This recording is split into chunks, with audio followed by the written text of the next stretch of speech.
What's your motivation when getting through tough moments? My motivation is just always to remember that there's going to be another moment.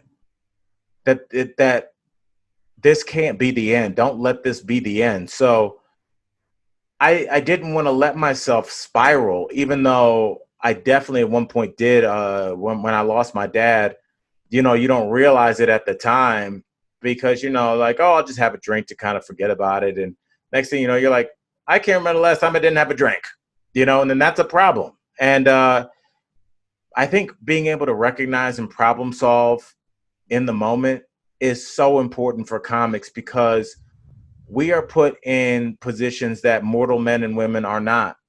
If you think about just this last year, how many people got fired because of something they did at their office party because there was an open bar, something they said at a wedding because there's an open bar, something that they did at a Halloween party because there was an open bar. We have that every night. Comics, we're in a different city.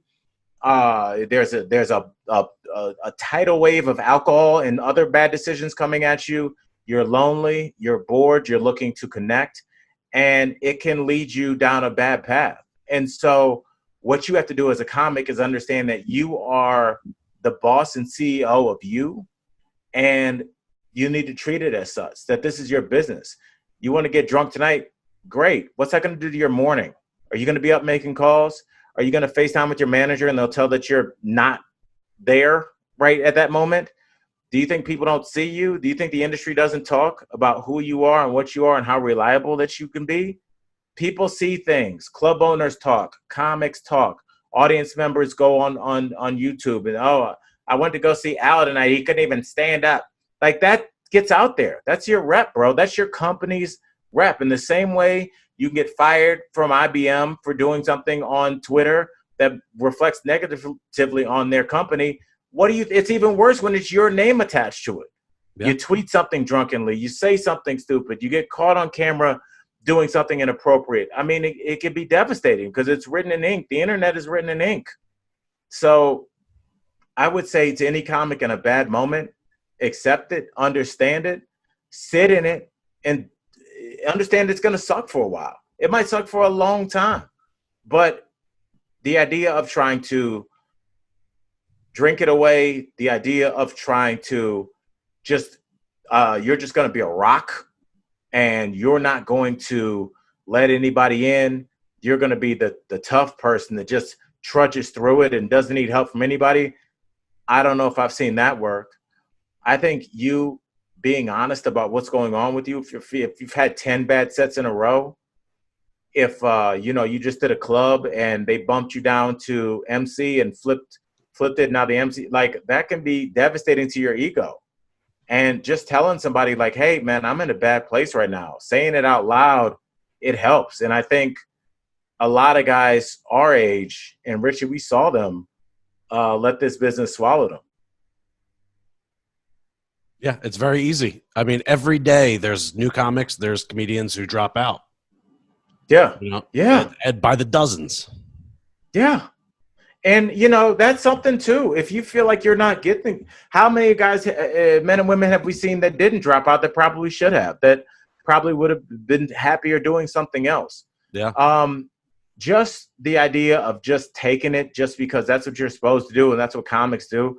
No, I mean, if it's not going well consistently, maybe you need to step back and reevaluate either what you're doing or is it still bringing you joy? At the end of the day, at the end of your life, you're not going to get a medal for sticking through something that sucked the entire time. If a movie's been bad for an hour and a half, get up and leave.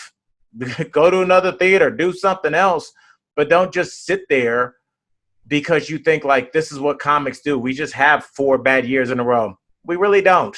It could be, you can be broke. I've been broke for 4 years in a row, but if it's not going well consistently, you might want to reevaluate something unless you're really, steadfast in your morals and you're like, this is it. And I'm going to carve my fan base out of 5 people that like me and 95 that don't. If that's your strategy, that's a strategy too. And it works. So, I would just say constantly be evaluating where you are in your career and also your mental health, man. Your mental health is so important and no one talks about it. But just traveling kicks your butt. Actually, the reason that I ended up reaching out to Daily Blast Live, my now talk show, the reason I was really even open to that idea is I just gone to Australia, and me and Hannibal were doing shows in Australia, and I was going to go do shows for the USO in Japan, but because of the way the visa worked, I had to fly back to LA for 4 hours, sit in the airport, and then fly to Japan, and then fly to all the islands. And flying back from Japan, I remember looking out of the window, and it was the first time ever in my career I was like, I don't know what being burned out is, but it has to feel something like this. Like I was just the flights and the hotels and the lobby waffles, they just all caught up with me. And it was the first time where I was like, maybe I might want to try something different. And it became being a talk show host. And that kind of freed me up to do a little bit less stand-up for a little while and recharge my batteries. And now I'm starting my own weekly show in 2 days. So, it comes back, but you can burn out.